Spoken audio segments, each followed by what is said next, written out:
Well, I'm trimming up some of the African violets, the excess, the legginess, some of the like browned or dead leaves, and I'm going to try to root some for Natalie's mama. So we got a few pots here. I'm going to put like 2 or 3 leaves in each one. They take a really long time to root, but you know, this is an easy way to root them if they stay alive long enough, moist enough, you know, not too cold, not too wet. Then we just discard the stuff that's, you know, just dead or half dead anyway, like these super browned leaves that are kind of watery. So there we go. We got 1 or 2 with like a mixed match of stuff, and then we got most of them just with like average about 3, maybe a little bit more in some of them.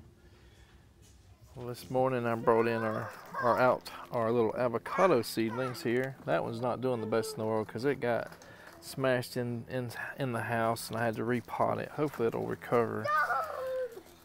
So hopefully we can harden this off in a little bit of shade and a little bit more sun over time and have some seedlings to plant out later. As I skinned all of the pumpkin, squash, whatever, I had a bunch of leftovers. And I just kind of wished I could use a big portion of those for compost and stuff like that. If I would have had time, I probably would have just buried it somewhere really deep so the nutrients, you know, the earthworms and stuff could get to it and the nutrients would break down under the soil and hopefully the dogs would not dig it up. All right, we are planted. All right, we got it planted in the ground about 10 or 12 foot from the other. I guess I see why these perennial sunflowers, Tithonia, Mexican Tithonia, is recommended, because these guys get 12, 13, 14 foot in the air. They have a massive amount of growth. They usually seem to come back, I guess, and a lot of replenishable plant material, green manure, as they say.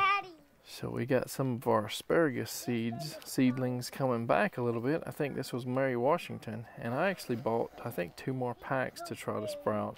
I guess you got to grow these out in a container maybe for the first 2 or so years before you plant them, or they're just really fragile and small. Now we're starting to see tons of our dwarf black everbearing mulberry blooms. What are we doing, JJ? Getting oranges today!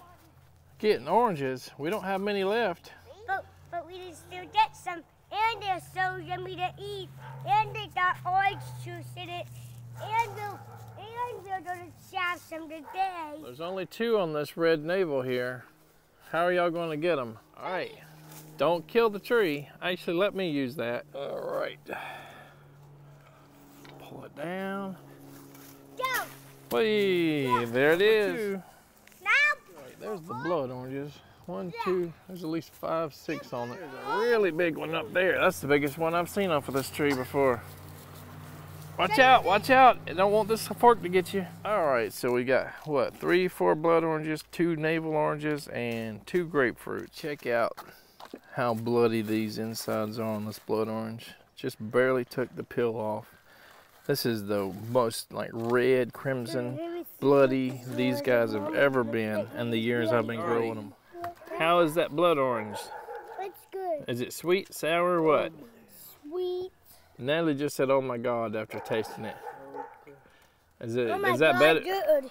Is it better than the red navel? Oh yeah, I've always liked the blood orange, but that's the best one I've ever had. So, one of the things I've noticed when we compare the red navels to the blood oranges is the red navels just go sickly sweet pretty fast. They don't have a lot of flavor and acidity. The blood oranges kind of have more acidity. They got some tang to them, but they're hard to peel. That's what it reminds me of too. Like, did you ever think tang as you were growing up? Yeah. And sometimes you get orange juice that kind of has that flavor of tang, and I'm like, what in the hell? Is this even real orange juice? Yeah. Because it makes you wonder if it's like got like powdered flavoring in it. So the blood oranges have some good blood juice because it's the straight and it grows. And those blood oranges grows on trees and Daddy, I never saw blood oranges chewing. I never saw them, and I never ate them. Are they better than the other oranges? Both of the oranges are good. Yeah, both of them are good, but the bloody ones are good and the orange ones are good. But bananas don't grow on trees. Yeah, bananas do grow on trees. Yeah, those are banana trees right behind you. Those dead things. And